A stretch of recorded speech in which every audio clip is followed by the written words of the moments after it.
বালুরঘাটে উপভোক্তা অধিকার নিয়ে সচেতনতামূলক কর্মশালা। উপভোক্তা সুরক্ষা ও ডিজিটাল নিরাপত্তা নিয়ে সচেতনতা বৃদ্ধির উদ্দেশ্যে দক্ষিণ দিনাজপুরের বালুরঘাটে অনুষ্ঠিত হলো একদিনের কর্মশালা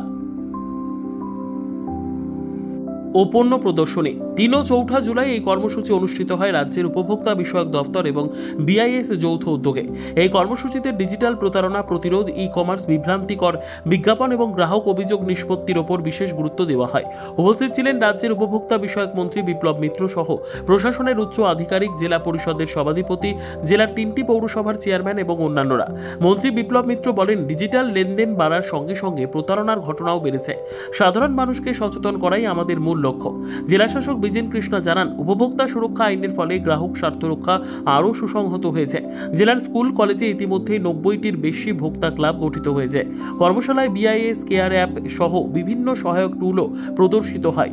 গত অর্থ বছরে 88টি প্রি লিটিগেশন মামলা নিষ্পত্তি হয়েছে এবং ক্ষতিগ্রস্তদের সহায়তায় চালু হয়েছে উপভোক্তা সহায়তা ব্যুরো। এই কর্মসূচি থেকে সাধারণ মানুষের মধ্যে উপভোক্তা অধিকার সম্পর্কে সচেতনতা বাড়ানোর বার্তা জোরালোভাবে দেওয়া হয়। এই ধরনের একটা অনুশীলন ক্যাম্প, আমরা এটাই বলতে পারি যে বালুরঘাটের তথা দক্ষিণ দিনাজপুর জেলার মানুষের কাছে আমাদের এই দপ্তর কিভাবে কাজ করে এবং কিভাবে করছে, আমাদের জেলাতেও আমরা এই কাজগুলো করতে চাইছি। আমাদের যে অফিসার আছে তাদের মাধ্যমে সেগুলোর জন্যই দুদিনের একটা এই ধরনের অনুশীলন আমাদের ব্যবস্থা এখানটায় করা হয়েছে এবং সেটাকে আমরা ক্যাম্প বলতে পারি। ক্যাম্প করে আমরা দুদিন এটা করছি। গতকাল থেকে আমাদের শুরু হয়েছে, তাই না?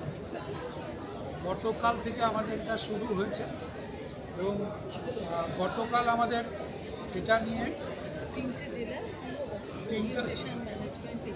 তিনটে